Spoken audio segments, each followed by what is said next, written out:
শ্রোতা বন্ধুরা, আপনারা এখন শুনতে যাচ্ছেন অশরীরীর সেই বিশেষ মুহূর্ত, যেখানে রাতের নিস্তব্ধতা ভেঙে বেরিয়ে আসে বাস্তবতার চেয়েও বেশি বাস্তব কিছু ঘটনা।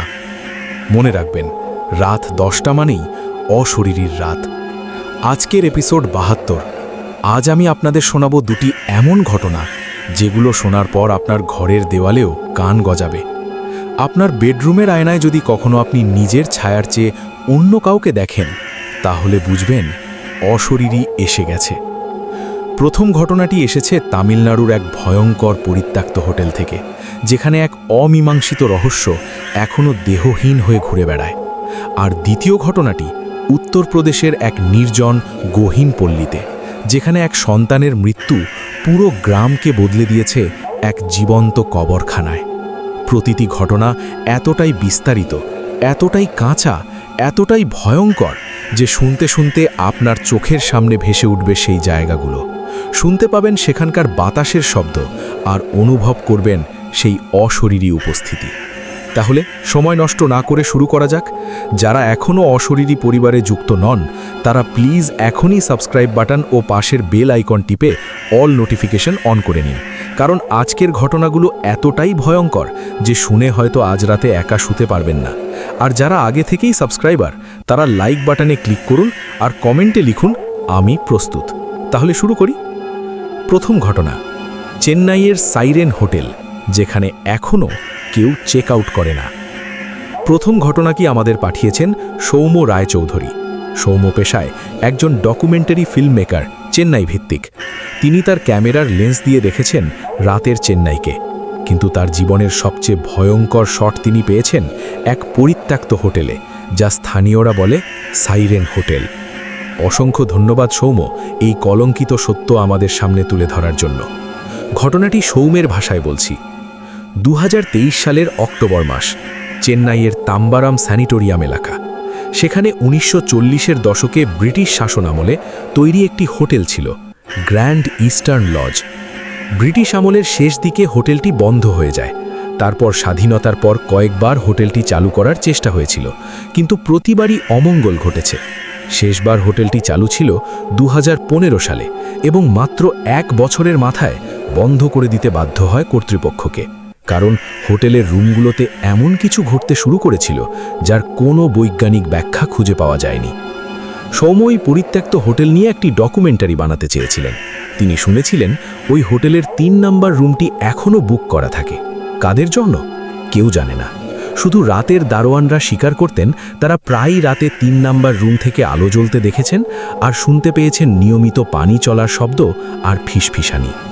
2023 সালের 17 অক্টোবর সৌম্য তার টিম নিয়ে সেখানে যান। সঙ্গে ছিলেন তার ক্যামেরাম্যান রাজীব, অডিও টেকনিশিয়ান বিপ্লব এবং একজন স্থানীয় গাইড মুন্না। হোটেলের সামনে পৌঁছে সৌম্যর মনে হয়েছিল যেন সময় সেখানে থমকে গেছে। হোটেলের গায়ে হলুদ ও কালো পেইন্টার চিহ্ন এখনও অর্ধেক, যেন ঠিকাদার পালিয়ে গেছে মাঝপথে। দরজায় তালা নেই, কেবল মরিচা পড়া হাতল। সৌম্য দরজা ঠেলে ভিতরে ঢুকলেন। ভেতরে দুর্গন্ধ, পচা কাঠ, ছত্রাক আর একটা মিষ্টি অসুস্থকর গন্ধ, যা সৌম্য আর কখনো বর্ণনা করতে পারেননি। রাজীব ক্যামেরা অন করতেই ব্যাটারি 100% থেকে 2% হয়ে গেল। চমকে গেলেন সবাই, কিন্তু সৌম্য বললেন কোনো ভয় নেই, শুটিং চলবে। তারা সিঁড়ি বেয়ে উপরে উঠলেন। হোটেলের করিডোরটা ছিল দীর্ঘ, 2 পাশে অসংখ্য দরজা, সবগুলো বন্ধ। দেয়ালে ছিল ফটোগ্রাফ, পুরনো কালো সাদা ছবি, ব্রিটিশ অফিসারদের, কিছু অজানা মুখ। সৌম্য হঠাৎ থমকে দাঁড়ালেন। তার কান কেটে যাওয়ার মতো একটা শব্দ শোনা গেল নিচ থেকে, যেন অনেক মানুষ একসাথে কাঁদছে আর তার মাঝে কেউ একজন হাসছে, উন্মাদ, গভীর, পাগলের মতো হাসি। বিপ্লব ভয়ে মাইক্রোফোন নামিয়ে ফেলল। মুন্না পেছনে ফিরে চিৎকার করে উঠল, চলুন স্যার, এ জায়গা ভালো না। কিন্তু সৌম্য সাহস করে সামনে বাড়লেন। তারা 3 নম্বর রুমের সামনে পৌঁছলেন।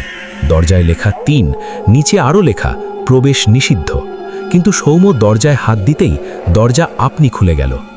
ঘরের ভিতরে আলো ছিল। সৌম্য অবাক হয়ে গেলেন। এখানে কারেন্ট নেই, তারপরেও ঘরের মাঝখানে একটি পুরনো টেবিল ল্যাম্প চলছে। তার আলোয় দেখা যাচ্ছিল ঘরটির অবস্থা। বিছানা পাতা, খাটের উপর একটা সাদা চাদর, কিন্তু সেটা যেন হাত পায়ের ছাপে ভরা। দেয়ালে হাতের আঁচড়, যেন কেউ বারবার দেয়াল আঁচড়িয়েছে। আঙুলের রক্তের দাগ শুকিয়ে কালো হয়ে আছে। জানালা দিয়ে বাইরে তাকালে কেবল অন্ধকার দেখা যাচ্ছিল, অথচ সৌমের ঘড়ি দেখাচ্ছিল সকাল 10টা। হঠাৎ করেই ঘরের তাপমাত্রা নেমে গেল হিম শীতল হয়ে। সৌমের নিঃশ্বাস বাষ্প হয়ে উঠল। রাজীব ক্যামেরা দিয়ে শুটিং করছিল। বিপ্লব তখন অডিওতে কিছু শুনতে পেল। একটা শিশু কাঁদছে। কান্নাটা আসছে টেবিল ল্যাম্পের নিচ থেকে। সৌম্য টেবিলের দিকে এগোতেই ল্যাম্প নিভে গেল। অন্ধকার ঘরে কেবল কান্না আর বাতাসের গুঞ্জন। তারপর হঠাৎ এক ঝলক আলো, আকাশী রঙের, যা আসছিল সৌমের ডান দিকের আয়না থেকে। আয়নায় সৌম্য নিজের প্রতিবিম্ব দেখলেন, কিন্তু প্রতিবিম্বটি তার দিকে তাকিয়ে হাসছিল। সৌম্য হাসছিলেন না। প্রতিবিম্বটি আস্তে আস্তে তার মুখের চামড়া খুলে ফেলছিল, যেন মাস্ক খুলছে। আর নিচে বেরিয়ে এলো এক অচেনা মুখ, এক মেয়ের মুখ, চোখ দুটো ফাঁকা, ঠোঁট সেলাই করা। সে সৌম্যের দিকে এগিয়ে আসতে লাগল। সৌম্য চিৎকার করে পিছিয়ে পড়লেন। তিনি আয়নার দিকে আরেকবার তাকালেন। সেখানে নিজের স্বাভাবিক প্রতিবিম্ব।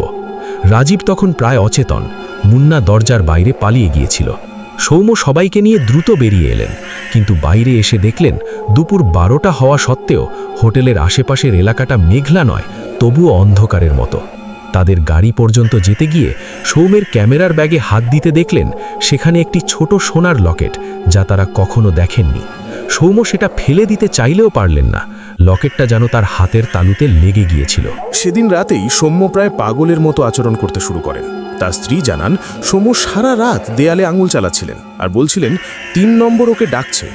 বিপ্লব তো আরও খারাপ অবস্থায় পড়েন। তিনি রাতে ঘুম থেকে উঠে স্ত্রীকে বলেন, কেন তুমি সেলাই করা মুখ নিয়ে আমার পাশে শুয়েছ? পরের দিন বিপ্লবের গলায় নীল দাগ দেখা যায়, যেন কেউ তাকে শ্বাসরোধ করেছে। রাজীবের ক্যামেরার ফুটেজ খুলে দেখা গেল, ঘরের ভেতরে তারা যখন শুটিং করছিল তখন পেছনের দেয়ালে একটি ছায়া ছিল, যা তাদের কারও ছিল না।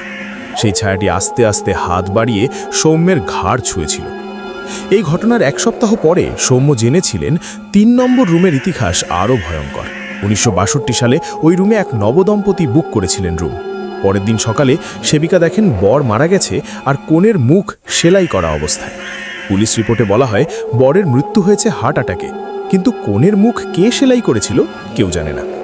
কনেটি বেঁচে গিয়েছিল, কিন্তু কথা বলতে পারত না। তাকে উদ্ধার করে মানসিক হাসপাতালে পাঠানো হয়। সে সেখানে মাত্র 3 দিন বাঁচে। তার মৃত্যুর আগে সে এক টুকরো কাগজে লিখেছিল, সে আর কখনো একা নয়, সে ঘরেই আছে। 2024 সালের জানুয়ারিতে সৌম্য আবার যান সেই হোটেলে। এবার তিনি একা যান। তিনি বিশ্বাস করতেন লকেটটা কনেটির ছিল, আর সে সৌম্যের মাধ্যমে তার গল্প বলতে চায়। সৌম্য ঘণ্টা 3 ভিতরে ছিলেন। বেরিয়ে এসে তিনি পুরোপুরি বদলে গিয়েছিলেন। তিনি দাবি করেছিলেন তিনি সেই মেয়ের আত্মার সাথে কথা বলেছেন, যে আসলে একটি রহস্য উদ্ঘাটন করেছে। সেই বরকে হত্যা করা হয়েছিল, আর সেলাই করা মুখটি ছিল নীরবতার প্রতীক। সৌম্য ঘোষণা করেন তিনি নিজের জীবন বাজি রেখে এই ঘটনার একটি তথ্যচিত্র বানাবেন। কিন্তু 2024 সালের 15ই মার্চ সৌম্য রায়চৌধুরী নিখোঁজ হয়ে যান। তার স্ত্রী পুলিশে এফআইআর করেন। শেষবার তাকে দেখা গিয়েছিল চেন্নাইয়ের তাম্বারাম রেলওয়ে স্টেশনে একা হোটেলের দিকে হাঁটতে। তার ফোনের শেষ লোকেশন ছিল গ্র্যান্ড ইস্টার্ন লজ। পুলিশ হোটেলটি তল্লাশি করে 3 নম্বর রুমের দরজায় হাত দিতেই দরজা খোলা পায়। ঘরের ভেতরে সৌম্যের জ্যাকেট, তার ফোন এবং ল্যাপটপ পাওয়া যায়। ল্যাপটপে একটি অডিও রেকর্ডিং ছিল। তারিখ 15ই মার্চ রাত 2:37। সেই অডিওতে শোনা যায় প্রথমে সৌম্যের কণ্ঠ, আমি জানি তুমি এখানে আছো, দেখাও নিজেকে। তারপর বিকট কান্না, তারপর সেলাই খোলার শব্দ, আরেক বিকলাঙ্গ কণ্ঠ বলে ওঠে, এবার তুমি চেক আউট করবে। এরপর শুধু নিঃশ্বাসের শব্দ আর থত থত করে কেউ হাঁটছে। সৌম্য আর কখনো খুঁজে পাওয়া যায়নি। আজও সেই হোটেলের সামনে দিয়ে কেউ রাতে হাঁটলে 3 নম্বর রুমের জানালায় আলো জ্বলতে দেখা যায়। আর কেউ কেউ শপথ করে বলেন তারা ওই জানালায় সেলাই করা মুখের ছায়া দেখেছেন, যে সবার দিকে তাকিয়ে হাসে, আর তার পাশে দাঁড়িয়ে থাকে সৌম্য, যার চোখে এখন এক অদ্ভুত শান্তির আলো। এই ছিল আজকের প্রথম ঘটনা। ঘটনাটি কেমন লাগলো কমেন্ট বক্সে জানাবেন। আপনারা কী ধরনের ঘটনা শুনতে চান সেটাও কমেন্ট বক্সে জানাবেন। অশরীরী কখনো কালো জাদু, অন্ধবিশ্বাস, কুসংস্কারকে প্রমোট করে না। আর অশরীরীর সকল ঘটনা আপনি বিশ্বাস করবেন কি করবেন না সেটা একান্তই আপনার নিজের ব্যাপার। তবে বিনোদন হিসেবে নেওয়াই হবে বুদ্ধিমানের কাজ। রাত 10টা মানেই অশরীরিক রাত। তাহলে দ্বিতীয় ঘটনার দিকে যাওয়া যাক। দ্বিতীয় ঘটনা উত্তরপ্রদেশের রোদন খাদ, যেখানে শিশুরা আর কাঁদে না। দ্বিতীয় ঘটনাটি আমাদের পাঠিয়েছেন শেখ ফরহাদ হোসেন। ফরহাদ উত্তরপ্রদেশের বারাবাঙ্কি জেলার এক প্রত্যন্ত গ্রামের বাসিন্দা। পেশায় তিনি একজন স্কুল শিক্ষক, কিন্তু শখের বশে তিনি লোককথা সংগ্রহ করেন। কিন্তু যে কাহিনী তিনি আবিষ্কার করেছিলেন তা তাকে আর শিক্ষকতায় ফিরতে দেয়নি। অসংখ্য ধন্যবাদ ফরহাদ ভাই এই মর্মবেদী সত্য আমাদের সামনে তুলে ধরার জন্য। ঘটনাটি ফরহাদের ভাষায় বলছি। গ্রামের নাম ভৈরবপুরা, উত্তরপ্রদেশের বারাবাঙ্কি জেলার একেবারে সীমান্তবর্তী এলাকা, যেখানে পৌঁছতে গেলে প্রথমে পাকা রাস্তা ছেড়ে কাঁচা রাস্তা, তারপর সরু বাঁধ, তারপর এক গভীর জঙ্গল। গ্রামে মোট ঘর ৩০০-র মতো, সবাই প্রায় আত্মীয়। গঙ্গা যমুনা সংস্কৃতির মেলবন্ধন, হিন্দু মুসলিম দুই সম্প্রদায়ের মানুষ শত বছর ধরে শান্তিতে বসবাস করছে। গ্রামের পাশেই একটি ছোট নালা, যাকে স্থানীয়রা বলে রোদন খাদ। নামটি শুনেই বোঝা যায় এটির সঙ্গে কান্নার সম্পর্ক আছে। ২০২৩ সালের নভেম্বরের ৫ তারিখ গ্রামের তরুণ গৃহবধূ রুকসানা খাতুন তার ১.৫ বছরের ছেলে আরিয়ানকে নিয়ে উঠোনে বসেছিলেন। সন্ধ্যা নামার আগ মুহূর্ত, আরিয়ান উঠোনে খেলছিল। রুকসানা ভিতরে গিয়ে চা বানানোর জন্য গ্যাস চাপালেন। ৫ মিনিট পর তিনি ফিরে দেখেন আরিয়ান নেই। তিনি চিৎকার করতে থাকেন। গ্রামের সবাই ছুটে আসে, খোঁজাখুঁজি শুরু হয়। তারা আরিয়ানকে পানির ট্যাঙ্কিতে, বাথরুমে, রাস্তায়, জঙ্গলে সব জায়গায় খুঁজলেও পায়নি। রাত ১২টা পর্যন্ত খোঁজ চলে। গ্রামের এক বৃদ্ধা বললেন, বাচ্চাকে রোদন খাদের কাছে খোঁজো। রোদন খাদ নামটা শুনে শহর থেকে আসা ফরহাদ প্রথমে বুঝতে পারেননি, কিন্তু গ্রামের একজন তাকে জানান রোদন খাদ আসলে ছোট একটি গিরিখাত, নালার পাশে, যেখানে কয়েক দশক আগে এক ভয়ঙ্কর ঘটনা ঘটেছিল। ১৯৮৭ সালের ২রা অক্টোবর ওই গিরিখাতে এক অজ্ঞাত কারণে আগুন লেগেছিল, যার জ্বালায় পুড়ে গিয়েছিল পাশের কয়েকটি কুঁড়ে ঘর। তাতে মারা যায় ২টি শিশু, এক কিশোরী ও একটি গর্ভবতী মহিলা। তাদের লাশ পাওয়া গেলেও লোকালরা বিশ্বাস করতেন ওই মৃতরা এখনও ওই খাদের ভেতরে ঘুরে বেড়ায়, বিশেষ করে শিশুদের আকর্ষণ করে নিজেদের কাছে নিয়ে যায়। ফরহাদ এই গল্প শুনে প্রথমে হেসেছিলেন, কিন্তু রুকসানার আরিয়ানকে খুঁজতে খুঁজতে যখন রাত ৩টে খাদের কাছে পৌঁছালেন, তখন তিনি বুঝতে পারেন সবকিছু সত্যি। ফরহাদ নিজে দেখেছেন খাদের ভেতর থেকে সবুজ আলো বের হচ্ছে, আর সেই আলোর ভেতর একাধিক ছোট ছায়া, শিশুর মতো, যারা হাত ধরে ঘুরছে, আর খাদ থেকে ভেসে আসছে শিশুদের কান্না আর হাসির মিশ্রিত শব্দ। ফরহাদ নিচে নামার সাহস পাননি, কিন্তু তিনি তার মোবাইল দিয়ে ভিডিও রেকর্ড করতে থাকেন। সকাল ৫টায় গ্রামের ইমাম সাহেব আর পুরোহিত মিলে বিশেষ প্রার্থনার আয়োজন করেন, কিন্তু তার কিছুক্ষণ পরেই দেখা গেল খাদের কাছ থেকে একটি শিশুর পায়ের ছাপ এসে মিশেছে গ্রামের কাঁচা রাস্তার ধুলোয়। সেই পায়ের ছাপ ধরে খুঁজতে খুঁজতে তারা পৌঁছে গেলেন রুকসানার বাড়ির উঠোনে, আর সেখানে উঠোনের মাঝখানে আরিয়ানের লাশ পড়ে আছে। শরীরে কোনো আঘাত নেই, কিন্তু মুখে এক অদ্ভুত শান্তি হাসি, চোখ খোলা। ফরেন্সিক রিপোর্টে বলা হয়েছিল মৃত্যুর কারণ অজ্ঞাত, অর্থাৎ কোনো বিষক্রিয়া, শ্বাসরোধ বা অভিঘাতের চিহ্ন পাওয়া যায়নি, যেন সে কেবল থেমে গেছে, নিঃশ্বাস থেমে গেছে কোনো কারণ ছাড়াই। এই ঘটনার পর থেকেই গ্রামে আতঙ্কের রাজত্ব শুরু হয়। প্রথম সপ্তাহেই আরও ৩টি শিশু একইভাবে নিখোঁজ হয়। তাদের সবাইকে শেষ পর্যন্ত রোদন খাদের কাছাকাছি বা তার ভেতর পাওয়া যায়। কিন্তু এবার এক নতুন মাত্রা যুক্ত হয়। শিশুদের পাশাপাশি পাওয়া যেতে থাকে ছোট ছোট কাগজের টুকরো, যার প্রতিটিতে হাতে লেখা একটি করে বার্তা। প্রথম টুকরোতে লেখা ছিল, আমরা শুধু খেলতে চাই। দ্বিতীয়টিতে, তোমরা বাচ্চাদের জঙ্গল ঢুকতে দিও না, না হলে ওরা আমাদের হয়ে যাবে। তৃতীয়টি সবচেয়ে ভয়ঙ্কর, ওই মায়ের পেটের বাচ্চাটা আমার, আমি নেব। ফরহাদ এই কাগজগুলো সংগ্রহ করে পুলিশে দেন। পুলিশ প্রথমে অবিশ্বাস করলেও যখন নিজেরাই খাদের ধারে রাতে টহল দিতে গিয়ে এক কনস্টেবলের মাথায় আচমকা ছাই পড়তে থাকে, আকাশ পরিষ্কার থাকা সত্ত্বেও, তখন তারা বিষয়টি গুরুত্ব সহকারে নেয়। পুলিশ সুপার সাহিব এক মনোবিদ ডেকে পাঠান, যিনি গ্রামের মানুষদের সাথে কথা বলেন। মনোবিদের ধারণা ছিল এটি সামূহিক হ্যালুসিনেশন, কিন্তু ফরহাদ এক প্রমাণ দেন যার জবাব মনোবিদের কাছে ছিল না। ফরহাদ তার ছোট ভাইপো শুভকে নিয়ে এক পরীক্ষা করেন। তিনি রাত 11টায় শুভকে নিয়ে যান খাদের ধারে, সাথে নেন একটি থার্মাল ক্যামেরা ও একটি রেকর্ডার। ঘণ্টা দেড়েক পর থার্মাল ক্যামেরায় দেখা যায় খাদের নিচে 6টি তাপমাত্রার ব্লব, যার মধ্যে 4টি ছোট শিশুদের সাইজের, একটি বড় প্রাপ্তবয়স্ক নারীর মতো এবং একটি অস্বাভাবিকভাবে গরম, যেন গর্ভবতী পেট। ফরহাদ যখন রেকর্ডারটি বাজিয়ে দেখেন, তিনি শুনতে পান একটি শিশু বলছে, আমি রুকসানার পেটে থাকতে চেয়েছিলাম, কিন্তু সে আমাকে মেরেছে। ফরহাদ চমকে যান, কারণ রুকসানা গত মাসেই একটি মৃত সন্তান প্রসব করেছিলেন। কোনো ডাক্তারি কারণ ছিল না, বাচ্চাটা ঠিক ছিল, তারপরেও মৃত অবস্থায় জন্মায়। এই ঘটনার পর গ্রামের মানুষ রোদন খাদ পূরণ করার সিদ্ধান্ত নেয়। 2024 সালের ফেব্রুয়ারিতে স্থানীয় প্রশাসনের অনুমতি নিয়ে তারা মাটি ফেলা শুরু করে, কিন্তু ঘটে যায় বিপর্যয়। যেই প্রথম মাটি খাদে পড়ল, অমনি খাদ থেকে এক বিকট চিৎকার শোনা যায়, যেন একসঙ্গে 100টা শিশু কাঁদছে আর একজন নারী চিৎকার করছে, থামাও। সেই মুহূর্তে খাদ থেকে জল বেরিয়ে আসে, সাধারণ জল নয়, লালচে বাদামি রক্তের মতো ঘন তরল। কাজ বন্ধ করে দিতে হয়। কয়েকদিন পরেই দেখা গেল খাদটির আকার বেড়ে গেছে, যেন সেটা আরও বড় হয়ে গ্রামের দিকে এগিয়ে আসছে। এপ্রিল 2024-এ ফরহাদ শেষবারের মতো খাদের ধারে যান। তিনি সেখানে একটি ছোট বালিশ ও একটি পুতুল রেখে আসেন, শিশুদের আত্মার শান্তির জন্য প্রার্থনা করে। কিন্তু সেই রাতে ফরহাদের ঘুম ভাঙে রাত 2টায়। ঘরের জানালার বাইরে দাঁড়িয়েছিল ছায়া, ছোট ছোট অনেকগুলো ছায়া, সবাই হাত ধরাধরি করে। আর তাদের মাঝে দাঁড়িয়ে একজন নারী, গর্ভবতী, যার চোখ দিয়ে রক্ত পড়ছে। সে ফরহাদের দিকে তাকিয়ে বলে, তুমি আমাদের গল্প বলবে, বলো, পৃথিবী যেন জানে এই শিশুরা আমার, এই মাটি আমার, এই গ্রাম আমার। ফরহাদ পরদিনই গ্রাম ছেড়ে চলে আসেন বারাণসীতে। কিন্তু তিনি জানেন, গ্রামের মানুষ এখনও রাতে শিশুদের কান্না শোনে, আর গর্ভবতী নারীরা স্বপ্ন দেখে এক অচেনা রমণী তাদের গলা টিপে ধরে বলে, তোমার বাচ্চা আমার হবে। 2024 সালের জুনে ঘটনাটি আরও ভয়ঙ্কর রূপ নেয়। গ্রামের একটি গর্ভবতী মহিলা রহমতুন্নিসার স্বপ্ন দেখেন, সেই নারী তাকে বলেছে, তুমি আমার বাচ্চা প্রসব করবে। রহমতুন্নিসা আতঙ্কিত হয়ে পড়েন। ডাক্তাররা তাকে স্বাভাবিক বাচ্চা প্রসবের কথা বলেন, কিন্তু তিনি মানতে চাননি। শেষ পর্যন্ত জুলাইয়ে তার প্রসব বেদনা শুরু হলে তাকে বারাণসীর হাসপাতালে নিয়ে যাওয়া হয়। সেখানে সে একটি সুস্থ পুত্র সন্তানের জন্ম দেয়।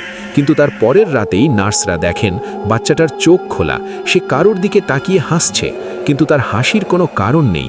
আর হাসপাতালের করিডোরে ধরা পড়ে সিসি ক্যামেরায় এক নারী, পরনে নীল শাড়ি, পেট ফোলা, খালি পায়ে হাঁটছে, আর হাসপাতালের নবজাতক ওয়ার্ডের দরজার সামনে দাঁড়িয়ে কিছুক্ষণ তাকিয়ে থাকে, তারপর অদৃশ্য হয়ে যায়।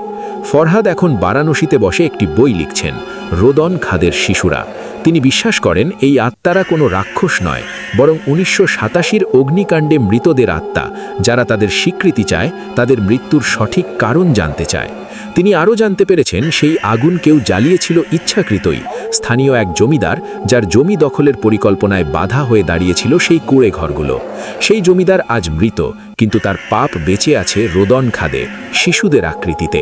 ফরহাদের শেষ বার্তা, আপনি যদি কখনো উত্তরপ্রদেশের বারাবাঙ্কি যান, ভৈরবপুরার দিকে যাবেন না, বিশেষ করে যদি আপনার ছোট বাচ্চা থাকে।